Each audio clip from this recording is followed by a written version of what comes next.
Welcome to the PRASODCAST. We're going to dive right into these stacks. First up on our stacks, we're going to be opening up the Paradox Shift. Got an Energy, Apom, Gavantula, Mantike, Pensage, Simisear, Crobat, Rourke, Venilish. Ooh, a Professor Turo scenario. That one looks interesting. And the reveal.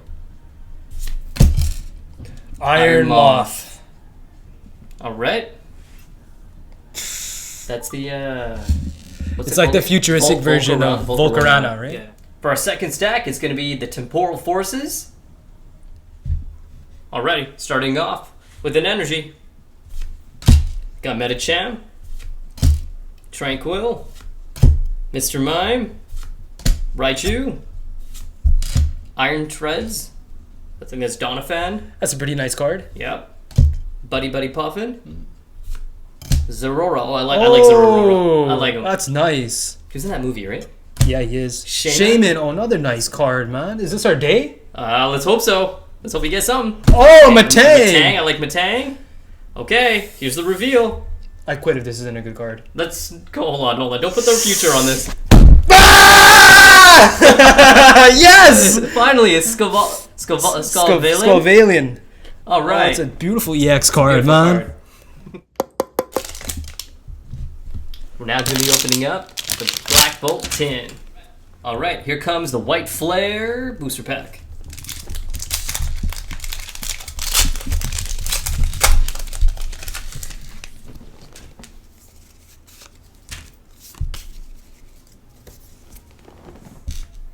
Got a Thunder, a Dino, Mienfoo, Oshawott, Trubbish, Mandibuzz, another Gavantula, Heatmore, Lampent, Cottony, and I got the tail. Yay! Next up is going to be the Black Bolt booster pack.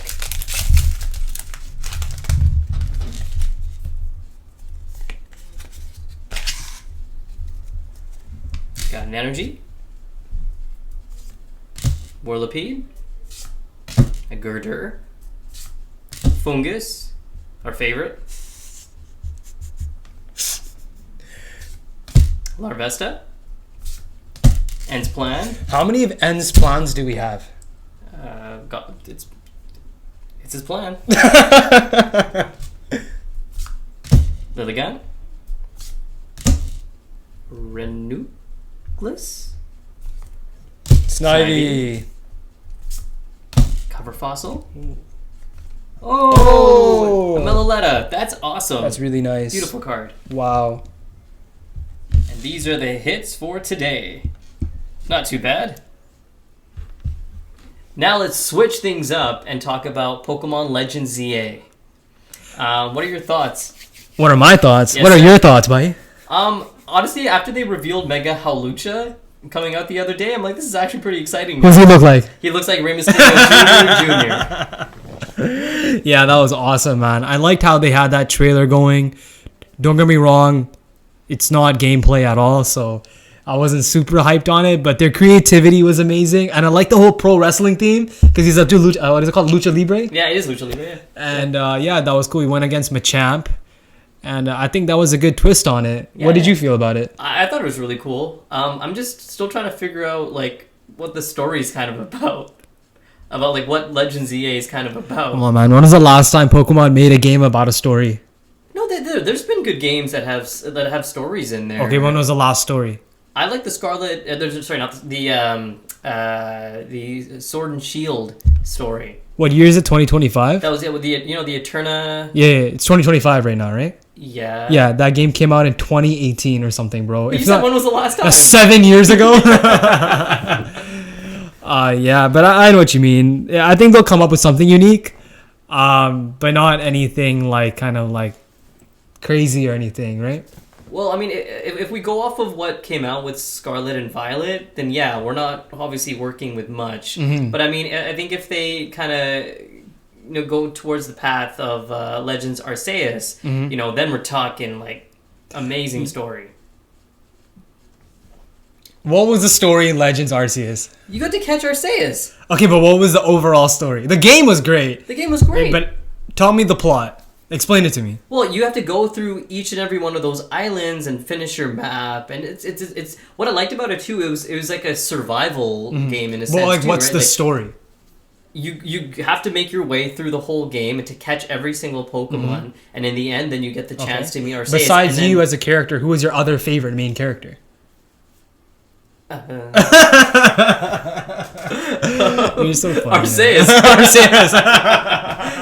No, didn't they have Cynthia's ancestor in the game? He was actually a good yeah. He was cool. Because he had a Garantina of his own. But it was just so obvious that he was a bad guy the whole time. Well, I mean, yeah, but I mean, it was still nice that they kind of like took an ancestor of such a legendary character. Yeah, straight up, man. And then it kind of boosted the relevance of his villainy. That's true. Right? Like, That's true. He had the Garantina. I think he had a Garchomp as well, right? He had a Garchomp as well, I think. And then he had a Milotic. I think it's almost the same team that Cynthia had. That's right. Which is pretty cool. And I think because when you battle him near the end, I think one of the only Pokemon that kind of works against his whole team was Cresselia. Oh, that's what I had to use, and I know me and you tried our best to fight him a few times, but it was through Cresselia that we were able to. I beat him on my first try on my run of the game. Oh, when you ran the game yourself? Yeah. Okay, when I ran the game, it took me a few tries. I'm sorry. I remember at the time I had to reach out, I had to like course it to you, like, hey, need your help. But yeah, no, like we were saying, like I'm hoping Legend ZA kind of not mirrors, but kind of takes the spirit of Legends Arceus. And I really like the gameplay, the survival mode of it, going through the maps. Yep. The open worldness, I think, in Legends Arceus was way better than the open worldness of Scarlet and Violet, which is what they kind of advertised for Scarlet and Violet. Of course, yeah. But I mean, the thing about Scarlet and Violet was that if you like do the open world route, you're gonna end up probably on a map where like your Pokemon aren't gonna be as strong to fight like the stronger Pokemon in that map you might have wandered off to in that specific region of the map, I should say. Sorry. Yep. So whether it's a true open world, I don't know because what I did is I went through the walkthrough while I was playing the game to try and go through the actual regions that you would have to go through as if like it wasn't an open world. And I've seen videos of people that were doing the open world style and then getting their behinds given to them in that regard. So I'm like, I don't know about the open worldness of Scarlet and Violet and how it was advertised. What was your thoughts? Because I don't know if you even played it very much, right? No, I didn't play the game, but I know exactly what you're talking about. I think the idea of it was to be open world, but they kind of force you to go in a linear path because they put a lot of strong Pokemon around. You can't really beat them, right? Yep. But in all honesty, like they want you to follow the story, and they do give you the chance. Like you don't have to run into people, I guess, or whatever. But I think the idea of it was good, and like I don't have a lot of negative feedback against that part of it because at the end of the day, it's still a Pokemon game.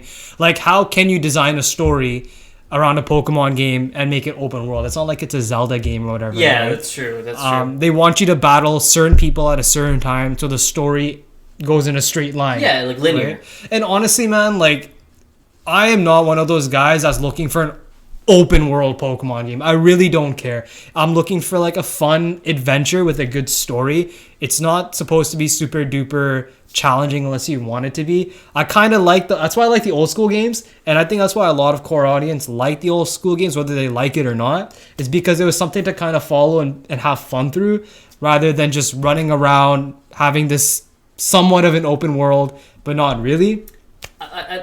I do agree with you there though, but another thing about it though is that I think a lot of other core sweaty fans, as they say, is they are looking for a challenge. Some people complain that Pokemon games are too easy. In our case, no, we enjoy the challenges and the not so challenging aspects of the game because it's fun. But then there's some core audience members that are like, no, we want a challenge in this game, and I think this was one way of kind of giving it to them without having to, to be too astray of the actual concept of the game. I feel you. Like, two things. Like, if you're looking for a challenge, then Pokemon isn't the kind of game that you should be kind of looking for, right? Yeah. The second thing, what Pokemon can do is they can add, in most RPG games, you can have like those difficulties you can change.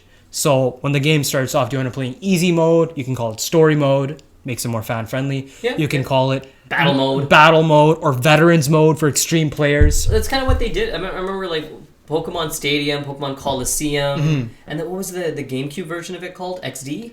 There was Pokemon XD, yeah. Yeah, those were really cool games. I would say bring something back like that too one day. Yeah, I don't think they will. I don't think it was. I don't even know if it was one of like their canon games or whatever, right? Yeah. Oh, you mean part of like the main line? Part of the main line, yeah. Well, I mean, I know with Pokemon Stadium, and I think you could do this with Pokemon Coliseum too. Is when you had Pokemon Red and Blue, and you had that little cartridge that connects to your Nintendo DS. Sorry, your Nintendo 64 controller.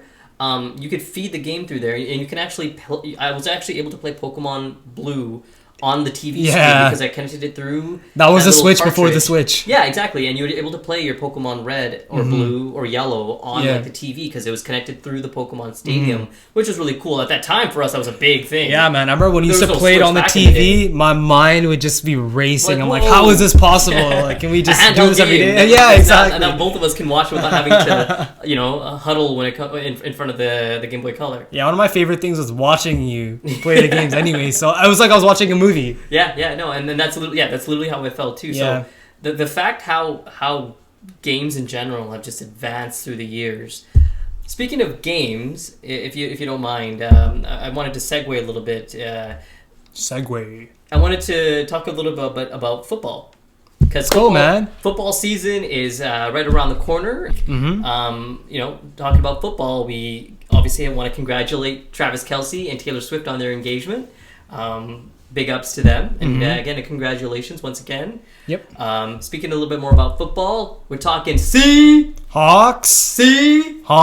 We're part of the Seahawks Nation. Let's hope they do well this year with new quarterback Sam Darnold. Yep. I'm gonna miss Geno Smith. I'm not gonna lie. He's reunited with Pete Carroll in the Las Vegas Raiders. For God knows what reason. Well, they played together in the preseason, actually. Their first games were against each other, and they tied the game. Where did Geno go again? The Las Vegas Raiders. Yeah, he's reunited with Pete Carroll, so that's kind of cool. I mean, like, Geno is, like... He's not a bad quarterback by any means. He's really, really good. It's just... I don't know. I don't know how to explain it. Like, he does things when he's not supposed to do them, and then does things when he is supposed to do them. Or I don't know. Like, he was a really... complicated quarterback. Like, are you saying he wasn't consistent? Because I thought he was. I thought he was pretty consistent. I think that you nailed it. I don't think he was that consistent. Yeah, I think he was. I think he was great. How did you feel like he was under pressure? He played very well under pressure. I think so too. Yeah, he played really well under pressure. He was very clutch when he needed to be, which was weird. Yeah, well, I mean that's what a clutch player is for the most part. But I mean, with Sam Darnold coming from the Minnesota Vikings, we saw how he played. Last season, he was great. So I was actually really happy that he was coming. I'm surprised Minnesota even. Let him go. When contracts are coming in and money's in the conversation. But who did they lose against? The Commanders last season? No, the Commanders lost. No, the Commanders beat the Rams, or I think it was the Rams. I think was it the Rams or was it the? It was definitely in the NFC. The Vikings lost to another team. That was pretty surprising. Yeah. I'd have to look back to see who the Commanders won against. Yeah. Was it the Detroit Lions? It wasn't Detroit, right? It could have been the Lions. Because I think the Commanders and Lions went against head-to-head. Yes. And then I think there was the Lions versus Philly. Yeah, well, and Philly obviously won. And then Philly obviously won, yeah. But yeah, no, with Sam Darnold coming in, great addition to the team. Hey, do you think... Patrick Mahomes, do you think like this season after that last Super Bowl game, do you think like he's gonna be back? Oh yeah. I mean, you can't. The thing is, yes, the game went the way it went in last year's Super Bowl, but you can't just put the nail in the coffin and just one game. He's the best of our time. Don't get me wrong. Absolutely, but that was one of the best of our time. If not Tom Brady's, it's definitely up there. Yeah. Well, I guess like. Kind of like the late 2000s, maybe 2020s time. I think Mahomes is like the flagship player of the NFL right now. For sure. And then Tom Brady kind of just passed the torch. Well, I think Tom Brady's a better player, most likely, for now. right? But Patrick Mahomes, like, he's won 2 Super Bowls in a row. Not a lot of quarterbacks can say they've done that. And the fact that he was going for his 3rd, very impressive. It was just a brutal game. And it wasn't his fault. Like, his defense was really, or his linebackers were really letting him down there. Philadelphia was definitely the better team. I'm glad that the NFC won the Super Bowl this year. So congratulations to the Philadelphia Eagles for their win last year.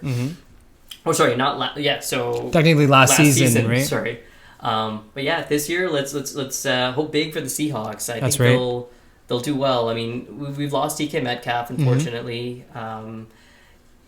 Great powerhouse of a player. He's gone to the Pittsburgh Steelers. Hopefully, we wish him well there as well. We still got K9. We still got Kenneth Walker. Star running back. Great. He's gonna do great this year. So. Speaking of football, we obviously have to talk about a great Canadian, CFL football player. We got to talk about Mr. Dwayne Johnson. I know he's making a little bit of headlines right now. Lost a little bit of weight. He's going to be opening up Smashing Machine. Are you going to be watching it? Yeah, I just might. More so because it's a Dwayne Johnson movie. I wasn't around during the Mark Kerr era. Yep. But I'm definitely interested in hearing his story and what he went through. He plays he plays the main character. He plays Mark Kerr. And apparently The Rock felt really touched by his story. Yep. And for something to touch The Rock's heart, I mean...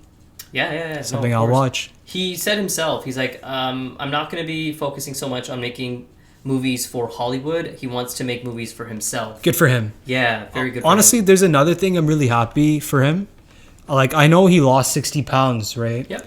But one thing I'm really happy about it, I hope it's healthy, right? First of all, right? I hope he's in good. I hope he's in good health. But second thing is like the pressure of being The Rock is so high because what is he now? 50, 60?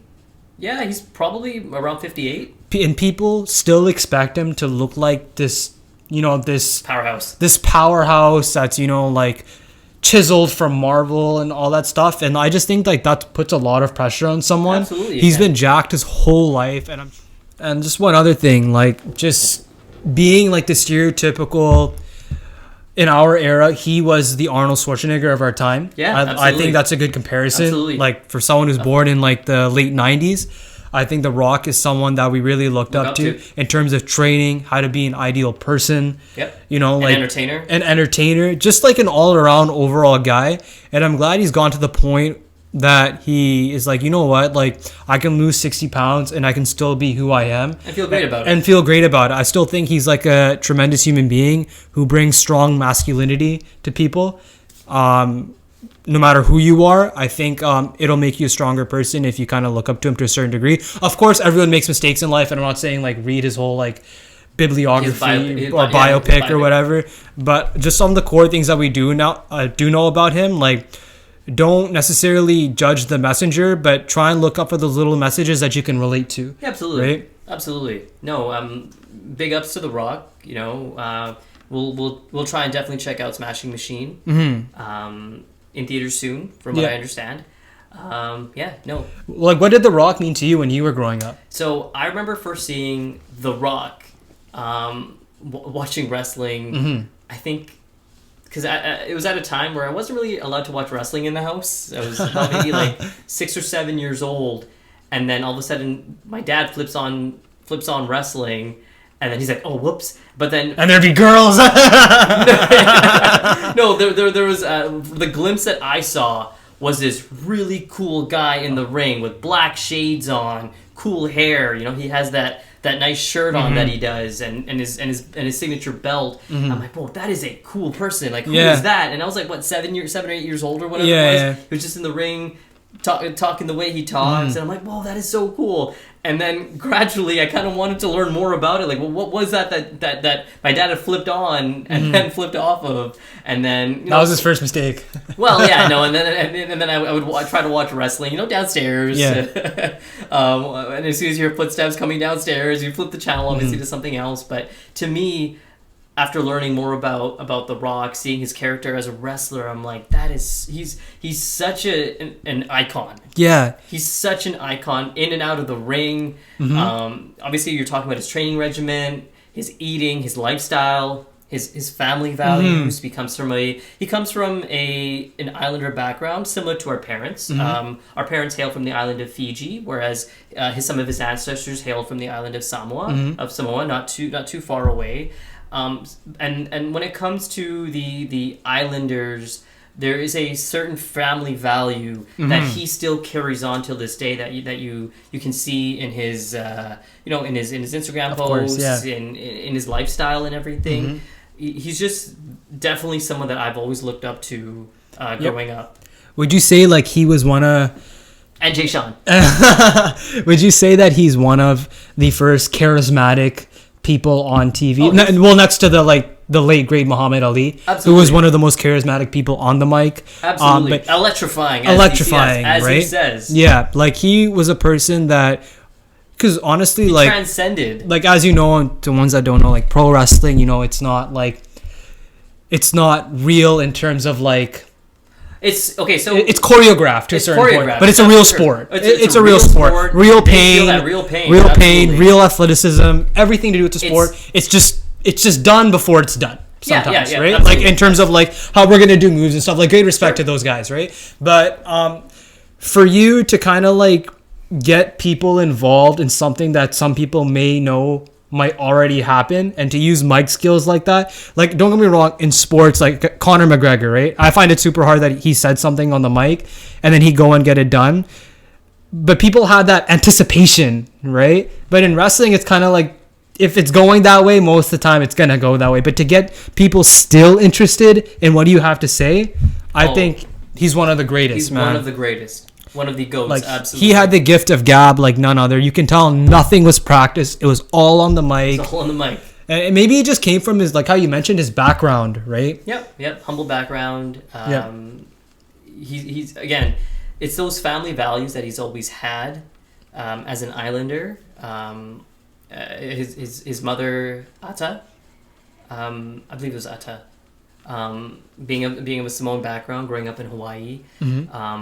And then obviously becoming the person that he is till this day. It's just major respect to him. But yeah, no, that's that was I guess our little piece on Dwayne Johnson. So thank you for all that you do, sir. Thanks for making our childhood better, man. Yes, absolutely. Speaking of islands and all these values and stuff, right? Like you're a bit older than me, right? So growing up, like we have 3 different ethnicities basically. We're Fijian. Yep. We're Indian. Yep. And Canadian. We're Canadian. Absolutely. Right? So growing up in your time period, how did that feel? Like were you ever a little confused as to what your backgrounds were, or did you always know like no, like I'm brown skinned, I'm Fijian, but I'm born in Canada? I always identified myself first and foremost as Canadian. That I hold to my head and my heart. Absolutely. But then when you look back at when you look back at our background, yes, I'm a very proud Indo-Canadian, also a very proud Fijian Canadian as well. Our roots are traced back, I believe, to the early 1900s when settlers were given an agreement to go from some parts of India onto a ship, which I believe was docked and shipped somewhere in West Bengal. Okay. Calcutta, I believe is the place, and then from there, our ancestors had taken off to Fiji. Some ancestors stayed because they enjoyed the islander lifestyle. Some had decided to go back. So for all we know, ourselves, we haven't actually been to India yet. But for all we know, we could actually have family in India. I mean, but when it comes to the ancestors that we do know, a lot of them reside and hail from Fiji. Now going back to your question, growing up, I wasn't confused at all. I predominantly grew up on Bollywood movies, so like Hindi movie here, Bollywood movie here, but also obviously keeping up with Hollywood movies as well. So I wouldn't say like I felt growing up in the family that we have, it was a very good mix to understand where I come from, where we all come from, and where our ancestors come from as well. So to me, having those 3 backgrounds that you spoke of, to me, it was a blessing for sure, because I get to see things from many different perspectives, and not just specifically a Fijian one, not just specifically an Indian one, but not just specifically a Canadian one. But again, I'm proud of all three ethnicities that I represent. That's a great answer, man. That's a really, really great answer. And the other reason I brought that up is because I feel like there's a lot of people that are sometimes confused as to, where they come from and who they are. Yep. But if you have mixed ethnicities like us and a lot of people over the world, I hope that you learn more about it and take the best pieces of what those are and integrate it into your life, because the more of you that you find, the more of you can use. Absolutely. Right? Absolutely. And yeah, thank you so much. Thank you so much. This has been great. Thank you, Sheldon, again, for all your expertise today. Oh, yeah, I hope you do. And all your opinions as well. Yeah, I mean, and sense. Like we always say, please comment, like, share, and subscribe if you enjoyed our content today. And as always, if you're with them, increase the algorithm.